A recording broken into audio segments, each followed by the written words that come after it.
मैं doctor R के पुरोहित, आपका स्वागत है। आज भारतीय राजनीति में सांप्रदायिकता की भूमिका पर चर्चा करें। पिछली चर्चा में हमने जाति को देखा था। भारतीय राजनीति में कुछ ऐसे तत्व हैं जो विभिन्न चीजों से प्रभावित होती हैं, विशेष करके जाति, संप्रदाय, भाषा, क्षेत्र। ये चार तत्व ऐसे हैं जो भारतीय राजनीति को पूरी तरह से प्रभावित करते हैं और भारतीय राजनीति इन चारों चीजों के इर्द गिर्द घूमती रहती है।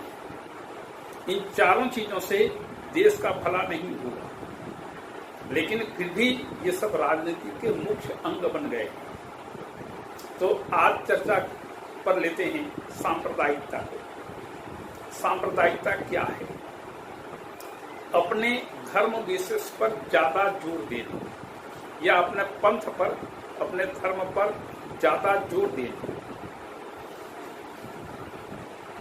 अपने विशेष धर्म के लोगों के हितों पर अधिक बल देना, फिर राष्ट्रीय हित के ऊपर अपने धार्मिक हितों को रखना। मतलब धार्मिक हित ज्यादा बड़े हैं, राष्ट्र हित उसके सामने कुछ भी नहीं है। लोगों में पृथकता की भावना उत्पन्न करना और सामाजिक सद्भावना के विपरीत काम करना, ये चार चीजें सांप्रदायिकता के अंतर्गत सम्मिलित की जाती है। मतलब जो सांप्रदायिकता को अधिक महत्व देते हैं या ऐसे लोगों की प्रवृत्ति जो अपने ही धर्म को सर्वश्रेष्ठ मानता हो, अन्य धर्मों को बिल्कुल उपेक्षित मानता है, हीन मानता हो, अपने धर्म के प्रचार प्रसार पर बल देता हो और अपने धर्म के न मानने वालों के प्रति घृणा का भाव रखता हो, उसे सांप्रदायिकता कहते हैं। सांप्रदायिकता भारत की एक बहुत बड़ी कमजोरी है। यद्यपि भारत दुनिया का एकमात्र ऐसा देश है जहां पर के दुनिया भर के सभी प्रकार के धर्मावलंबी निवास करते हैं, लेकिन इन सभी धर्मावलंबियों के बीच बहुत लंबे समय से सौहार्द का भाव चला आ रहा है। लेकिन इनके बीच बीच में कुछ सांप्रदायिक दंगे हो जाते हैं और सांप्रदायिक दंगों से सामाजिक सद्भावना का जो माहौल है, जो वातावरण है, पूरा खत्म हो जाता है। अभी भी ऐसे सांप्रदायिक दंगे देश में हो रहे हैं। वैसे सांप्रदायिक दंगों का इतिहास भारत में बहुत पुराना है, लेकिन भारत में जब अंग्रेजों का शासन था, इन अंग्रेजी शासन काल में क्योंकि अंग्रेजों की नीति ही थी फूट डालो और शासन करो की नीति, तो जब 1857 में प्रथम स्वतंत्रता संग्राम हुआ तो अंग्रेजों ने यह सोचा कि यह जो विद्रोह है, क्योंकि अंग्रेज इसे विद्रोह मानते थे, तो अंग्रेजों का यह सोचना था कि यह जो 1857 का विद्रोह है, यह केवल मुसलमानों के द्वारा ही उत्पन्न किया गया है। इसलिए उन्होंने 1857 के बाद लगभग 25-30 वर्षों तक उन्होंने मुसलमानों की उपेक्षा की और हिंदुओं को प्रोत्साहित किया। लेकिन जब उन्होंने देखा हिंदुओं में एक जन जागरण उत्पन्न हो रहा है, तो उन्होंने हिंदुओं के विरुद्ध में मुसलमानों को खड़ा कर दिया। एंग्लो मुस्लिम ओरिएंटल कॉलेज, जो कि अलीगढ़ में स्थापित हुआ था, उसके बाद अंग्रेजों की शाह पर 1906 में मुस्लिम लीग की स्थापना हुई। अंग्रेजों की शाह पर मुस्लिम लीग ने सांप्रदायिक प्रतिनिधित्व की मांग की। 1909 के भारत परिषद अधिनियम में सांप्रदायिक निर्वाचन की शुरुआत हुई। इसके बाद आने वाले वर्षों में इस सांप्रदायिक प्रतिनिधित्व का विस्तार किया गया। 1940 में मुस्लिम लीग ने पृथक पाकिस्तान की मांग की और 1947 में पृथक पाकिस्तान मुसलमानों को प्राप्त हो गया। तो पूरे ब्रिटिश शासन काल में भारत में सांप्रदायिकता को बहुत ज्यादा अंग्रेजों ने प्रोत्साहित किया। उनका उद्देश्य था भारत की एकता को पूरी तरह से तोड़ देना, ताकि वे लंबे समय तक शासन कर सके। और इस अंग्रेज हिंदू और मुस्लिम, इन तीनों का एक त्रिकोण स्थापित हो गया था, जिसके आधार में था इंग्लैंड। तो उसने न केवल भारत में अभी तो दुनिया में जहां कहीं भी ब्रिटिश शासन व्यवस्था रही, ब्रिटिश साम्राज्यवाद था, इन सभी साम्राज्यों में उपनिवेशों में अंग्रेजों ने फूट डालो शासन करो की नीति अपनाई, और जब वो उस देश को छोड़ करके गए तो पूरे देश को बर्बाद करके गए। और भारत को बर्बाद करने में भी भारत की एकता को, उसकी संस्कृति को बर्बाद करने में अंग्रेजों ने कोई कसर बाकी नहीं रखी। तो ब्रिटिश शासन काल में सांप्रदायिक दंगे भी होते रहे, लेकिन यह सोचा गया कि जब 1947 में मुसलमानों के लिए पृथक राज्य की स्थापना हो गई, तो अब भारत में सांप्रदायिक सद्भावना की स्थापना होगी। जो लोग यहाँ पर रह गए थे, चाहे वो मुसलमान हो चाहे अन्य किसी भी संप्रदाय के लोग थे, यह अपेक्षा की गई कि भारत में अब एक सामाजिक सद्भावना की स्थापना हो जाएगी और भारत में सभी वर्ग के लोग, सभी संप्रदाय के लोग, सभी पंथ और धर्म के लोग मिलजुल करके रहेंगे। लेकिन भारत में ऐसे अनेक राज्य आज की तिथि में भी हैं जहां पर के सांप्रदायिक दंगों का लंबा इतिहास रहा है, जैसे उत्तर प्रदेश, बिहार, राजस्थान, गुजरात, महाराष्ट्र, तमिलनाडु, केरल, तेलंगाना। ऐसे आपको दसों राज्य मिलेंगे जहां पर कि लंबे समय तक सांप्रदायिक दंगे होते रहे। इतना ही नहीं, भारत के ऐसे अनेक नगर हैं जो कि सांप्रदायिक दंगों के गढ़ और केंद्र माने जाते हैं। कानपुर, बनारस, लखनऊ, मेरठ, मुजफ्फरनगर या मुजफ्फरपुर, ये, और इसी प्रकार से महाराष्ट्र में औरंगाबाद, मुंबई, गुजरात में अहमदाबाद को सांप्रदायिक दंगों का बहुत बड़ा केंद्र माना जाता था, अब बहुत कम हो गया है।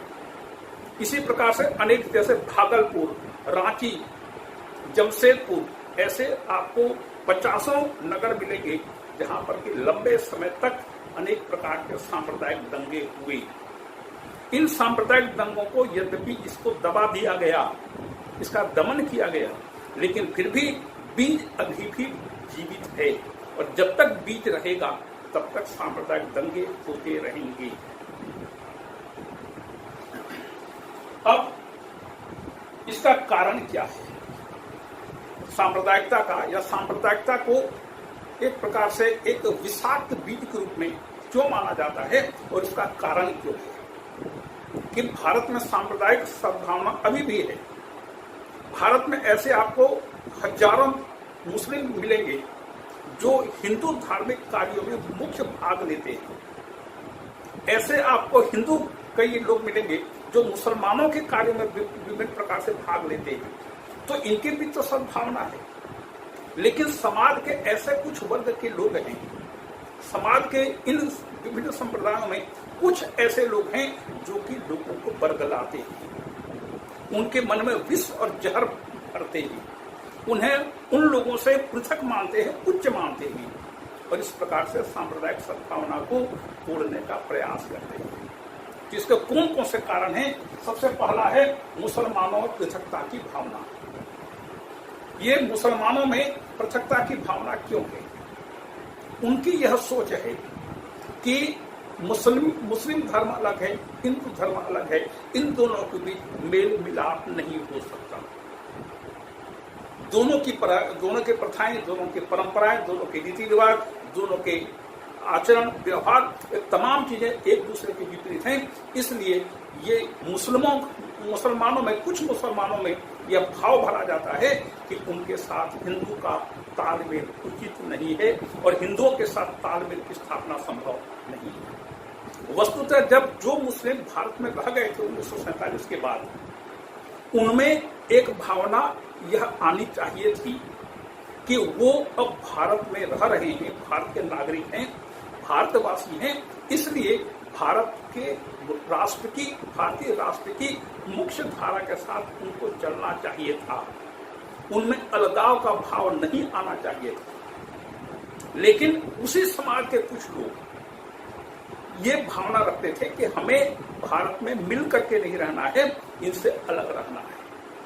इसमें न केवल मुस्लिम सम्मिलित हैं, इसमें हिंदू और अन्य जाति के लोग भी सम्मिलित हैं। न केवल मुसलमानों में अकेले में पृथकता का भाव है, अपितु हिंदुओं में भी यह भावना है कि जब मुसलमानों के पाकिस्तान का निर्माण हो गया है तो सभी मुसलमानों को भारत छोड़कर चला जाना चाहिए और सभी हिंदुओं को पाकिस्तान छोड़कर के भारत में आ जाना चाहिए। तो यह जो प्रत्येक धर्म में, प्रत्येक मजहब में कुछ लोग हैं जो कि पूरा वातावरण को बर्बाद करते हैं, विषाक्त करते हैं, इन्हीं लोगों के बहकावे के कारण ही, इन्हीं लोगों का प्रचार करने के कारण ही लोगों में, विभिन्न पंथ के लोगों में एक प्रकार से पृथकता का भाव आ रहा है। दूसरा है धार्मिक कट्टरता। कट्टरता कहां पर होती है? कट्टरता वहां पर होती है जहां पर असुरक्षा का भाव होता है। जंगली जानवर हिंसक क्यों होता है? उसमें असुरक्षा का भाव होता है, इसलिए वह हिंसक होता है। तो जहां पर असुरक्षा का भाव होगा वहां पर हिंसा की भावना आएगी। तो इस प्रकार से जो कट्टरता की भावना होती है, यह किसी भी सामाजिक सद्भावना के लिए उचित नहीं है। जहां पर अनेक धर्मावलंबी लोग रहते हैं, जहां पर दुनिया भर के विभिन्न धर्मों के मानने वाले, उसका पालन करने वाले लोग एक देश में रहते हैं, वहां पर इस प्रकार से धार्मिक कट्टरता का होना किसी भी रूप में उचित नहीं माना जा सकता। तो कुछ लोगों में धार्मिक कट्टरता का जो भाव है, ये सांप्रदायिकता को उत्पन्न करके सांप्रदायिकता को प्रश्रय देता है। तीसरा है आर्थिक पिछड़ापन। समाज में, विभिन्न समाजों में, चाहे वो हिंदू हो चाहे मुसलमान हो, भारत में हिंदू बहुसंख्यक है, मुस्लिम मुख्य अल्पसंख्यक है। तो इनके जहां पर इस प्रकार से सांप्रदायिकता का भाव उत्पन्न होता है, उन वर्गों में आर्थिक दृष्टि से पिछड़ापन देखा गया है। जो आर्थिक दृष्टि से पिछड़े हैं, उन्हें पैसों का प्रलोभन देकर के सांप्रदायिक कार्य करने के लिए प्रोत्साहित किया जाता है। दंगे कराने के लिए उनको आगे बढ़ाया जाता है, प्रोत्साहित किया जाता है। तो इस कारण से आर्थिक पिछड़ापन भी सांप्रदायिकता का बहुत बड़ा कारण है। क्योंकि आप मुस्लिम धर्मावलंबी को देखिएगा कि मुसलमानों में अभी भी अनेक प्रकार के अंधविश्वास हैं कि जैसे स्त्रियों को घर की चार दीवारी के अंतर्गत रखना चाहते हैं, उनके लिए बुर्का प्रथा है, तलाक प्रथा, आजकल तो खैर उसको अवैध घोषित किया गया है, अनेक प्रकार से कुरीतियां हैं। तो जब तक ये कुरीतियां होंगी तब तक लोगों में धार्मिक कट्टरता का भाव बना रहेगा। तो आधुनिक समाज में जो चीजें उपयुक्त नहीं है, उनमें बदलाव किया जाना चाहिए। क्योंकि जैसे जैसे हम आगे बढ़ते जा रहे हैं, हम खुद अपने आप के दुश्मन बनते जा रहे हैं। ये अच्छी बात नहीं है। हमें समाज के साथ, दुनिया के साथ आगे बढ़ना है और तब जाकर के हम एक विकसित देश की श्रेणी में आ सकते हैं। लेकिन यदि वही पुरानी कुरीतियों को हम अपने जीवन में अंगीकार करें, स्वीकार करें, तो समाज आगे नहीं बढ़ सकता। फिर है पाकिस्तानी प्रचार। पाकिस्तान को तो केवल थोड़ा सा मौका चाहिए, वह प्रत्येक मौके का पूरा फायदा उठाता है। और भारत में जब कभी भी सांप्रदायिक दंगे हुए हैं, इन सभी सांप्रदायिक दंगों में पाकिस्तान का किसी न किसी प्रकार से हाथ रहा है। लेकिन यह भी एक विडंबना है कि भारत में जहां कहीं भी सांप्रदायिक दंगे हुए, भारतीय राजनेता एक लाइन में बोलते रहे हैं कि इन सब के पीछे पाकिस्तान का हाथ है। बस एक लाइन बोल दिए, अपनी जिम्मेदारी खत्म। ये भारतीय राजनेताओं का, मंत्रियों का इस प्रकार से स्टेटमेंट है।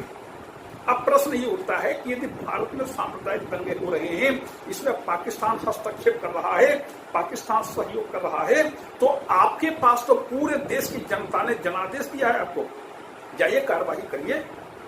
आपके पास, आपके हाथ में तीनों सेनाओं की शक्ति है, आपके पास क्या नहीं है, आप कार्रवाई करिए। आपको कार्रवाई करने से कोई कानून, कोई नियम नहीं रोक रहा है, कोई संविधान आपको रोकता नहीं है। फिर आप क्या करते हैं? केवल पाकिस्तान पर आरोप लगा देते हैं और अपनी जिम्मेदारी से बचने की कोशिश करते हैं।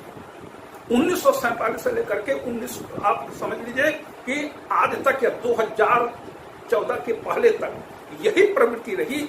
जहां कहीं भी सांप्रदायिक दंगे हुए, पाकिस्तान का नाम लेकर के जिम्मेदारी से बचने का प्रयास शासकों के द्वारा किया गया। विदेशी सहायता, और विदेशी सहायता भी अभी देखिए पिछले वर्षों में CAA के विरुद्ध हड़ताल हुआ दिल्ली में शाहीन बाग में।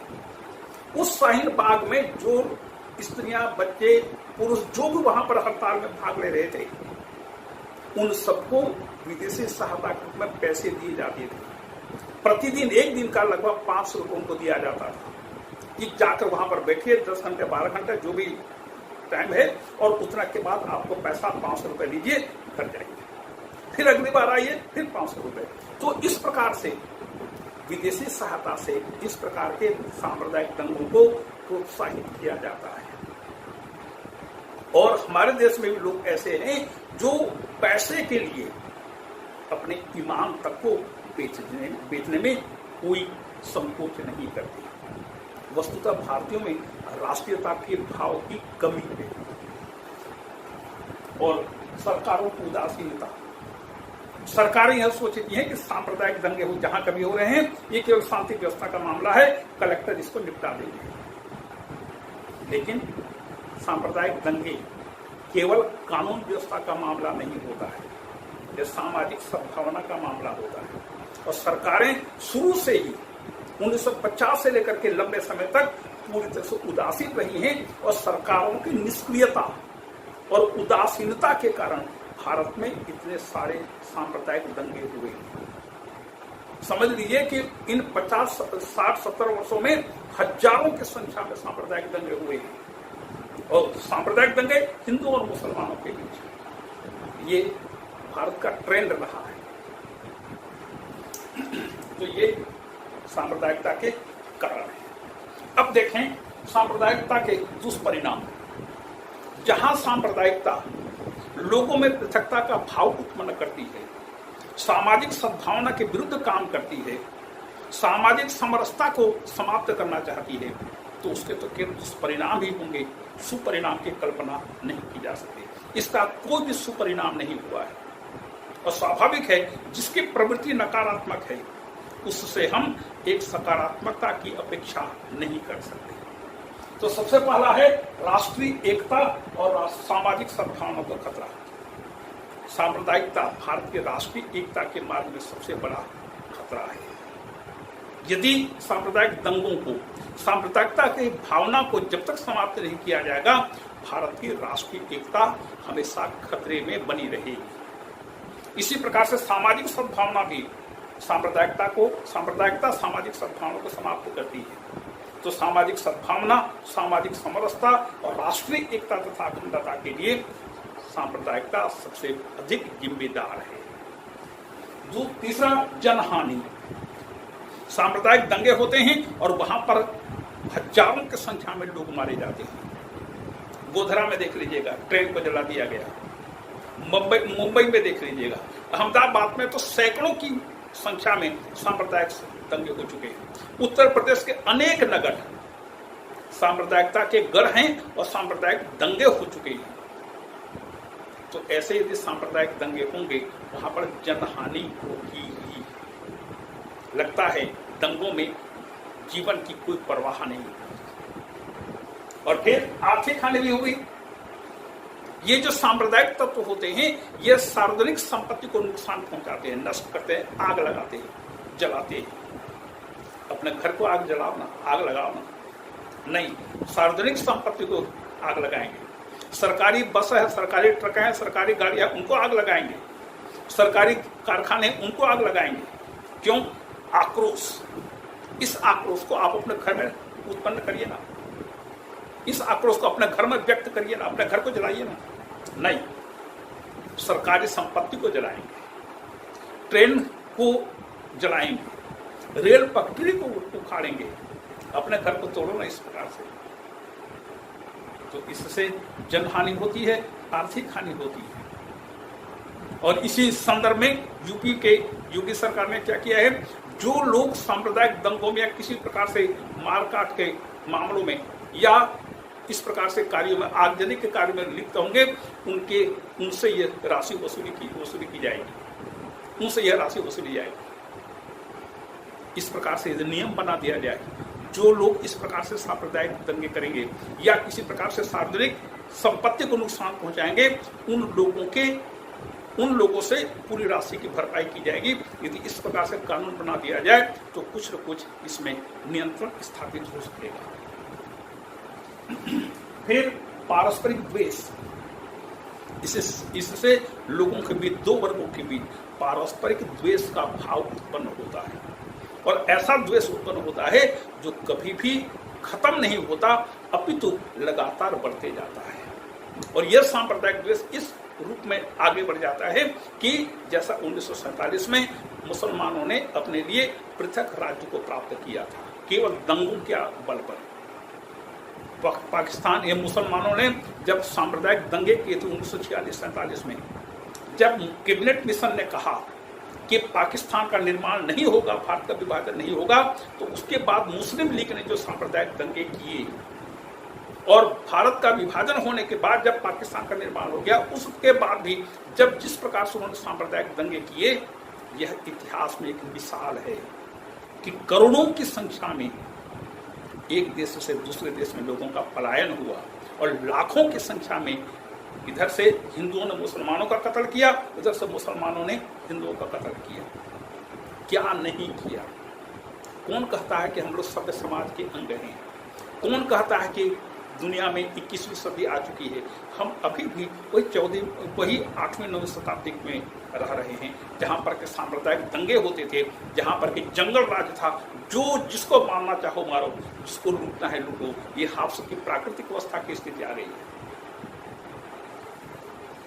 और उसके बाद पड़ोसियों का हस्तक्षेप, पड़ोसी खास करके पाकिस्तान है, उधर चीन का हस्तक्षेप है, जो कि इस प्रकार से मजा देखते हैं कि यदि पाकिस्तान में कुछ ऐसी, यदि भारत में कुछ ऐसी गड़बड़ी हो रही है तो निश्चित रूप से उनको मजा आता है और अनेक प्रकार की स्टेटमेंट्स देते हैं। एक बात आप ध्यान रखें, जब कभी भी पाकिस्तान और भारत एक दूसरे के करीब आने का प्रयास करते थे, 2014 के पहले, जब कभी भी भारत पाकिस्तान एक दूसरे के करीब आने की कोशिश करते थे, तो पाकिस्तान के ऐसे तत्व किसी न किसी प्रकार से कोई ऐसी घटना घटा देते थे या ऐसी कोई घटना घट जाती थी जिससे भारत पाकिस्तान के बीच दरार और चौड़ा हो जाता था। 1992 की बात है। 1992 के पहले भारत पाकिस्तान कुछ एक दूसरे के समीप आने लगे थे, लेकिन 1992 में दिसंबर के महीने में जब बाबरी मस्जिद का विध्वंस हुआ तो दोनों के बीच फिर से एक दरार उत्पन्न हो गई और यह प्रक्रिया लगातार चलती रही। 2014 के बाद तो भारत ने स्पष्ट बोल दिया है कि आतंकवाद को प्रोत्साहन और आतंकवाद को का पोषण और वार्ता दोनों एक साथ नहीं हो सकेंगे। तो पाकिस्तान के साथ हमारी पूरी बोलचाल ही बंद है। और इसके बाद ये इसके दुष्परिणाम हुए। अब देखें भारतीय राजनीति में सांप्रदायिकता की भूमिका क्या है। सबसे पहले है राजनीतिक दल। भारत में ऐसे 50 राजनीतिक दल हैं जो केवल धार्मिक आधार पर गठित हुए हैं। जब धार्मिक आधार पर गठित हुए हैं राजनीतिक दल, तो एक पंथ निरपेक्ष राष्ट्र में धार्मिक राजनीतिक दलों को राजनीतिक गतिविधियों में भाग लेने की छूट क्यों मिलती है? भारत के संविधान के प्रस्तावना में लिखा हुआ है कि भारत एक पंथ निरपेक्ष राष्ट्र होगा।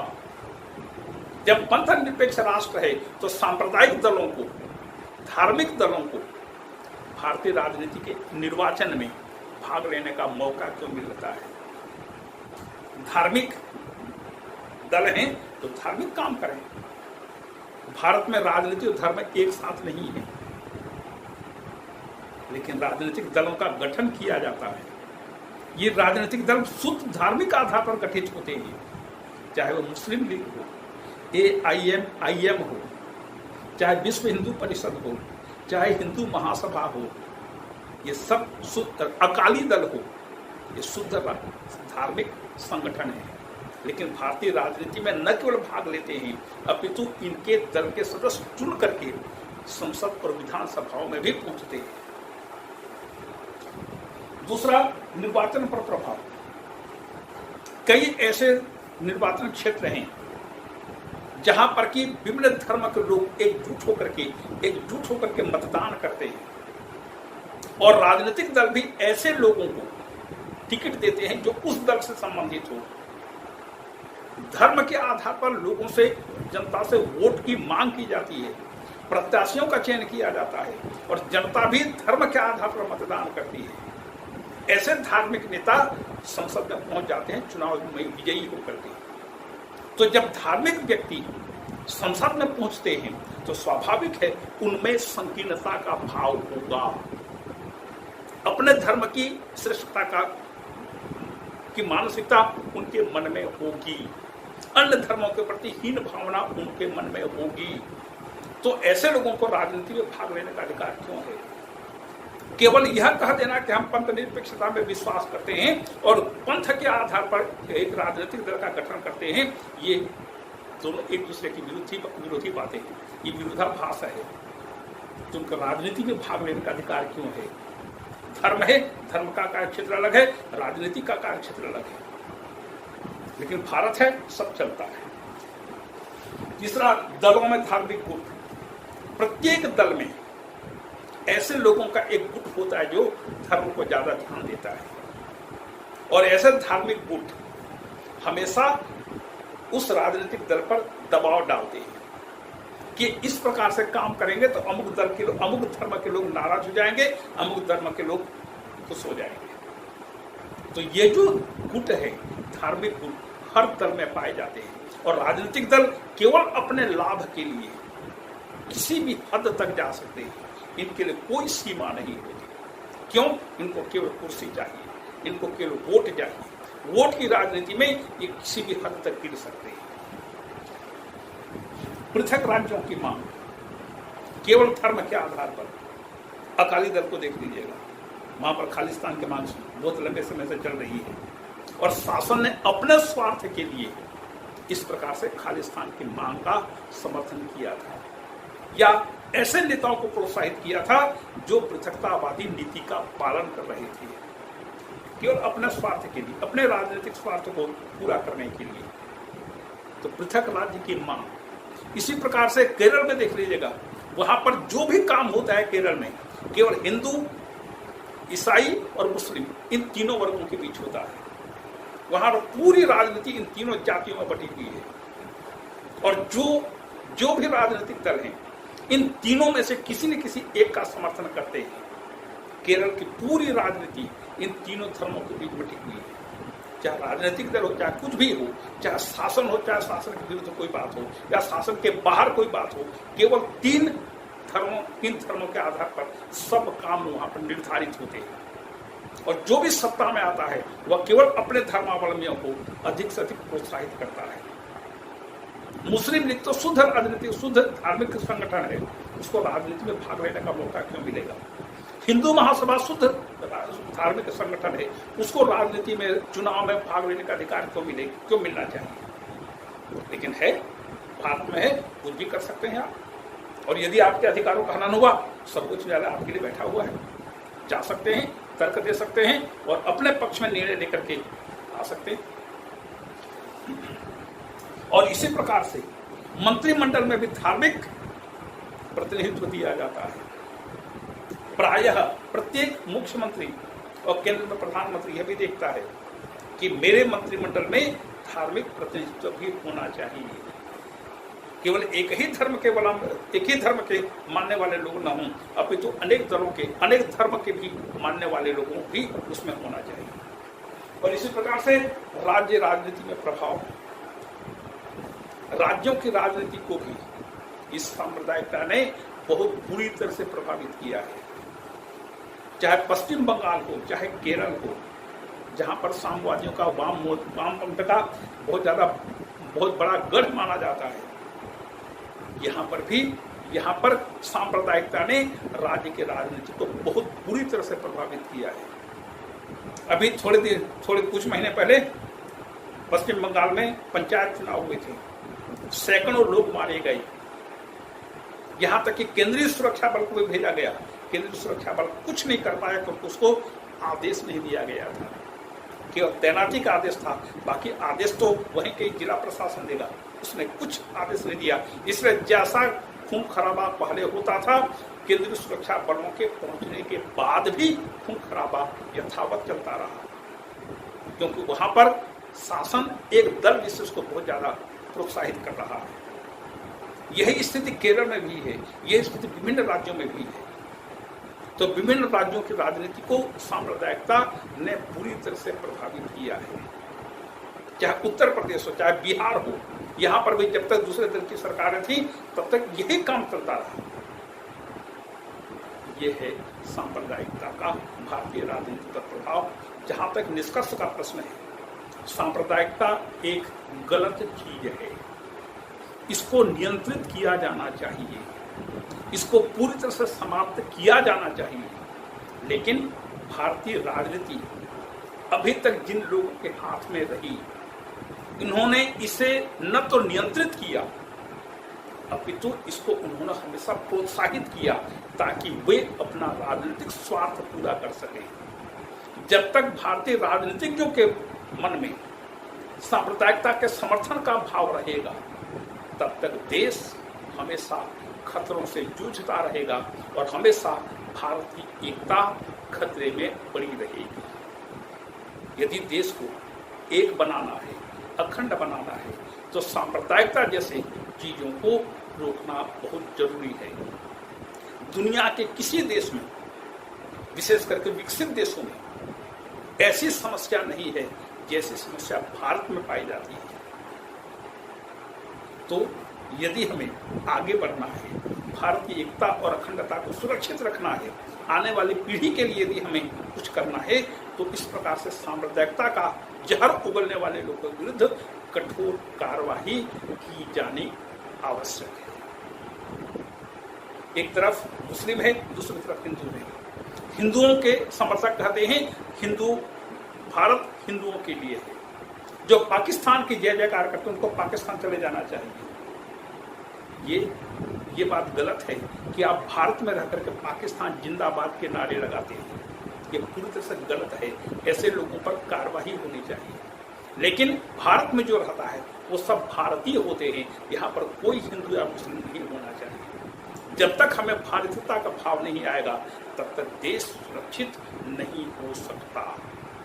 भारत भारतीयों का है, यहाँ पर सभी धर्मों का स्वागत है, सभी धर्मों के लोग मिलजुल करके रहें, इसी में ही देश की भलाई है। लेकिन राजनीति है, जहाँ राजनीति होगी वहाँ पर स्वार्थपरता होगी, और जहाँ स्वार्थपरता होगी व्यक्ति के लिए कोई सीमाएं नहीं होती। इसी के साथ सांप्रदायिकता के प्रभाव का यह अध्याय समाप्त हुआ। अगले बार फिर एक विषय पर लेंगे। आपको धन्यवाद।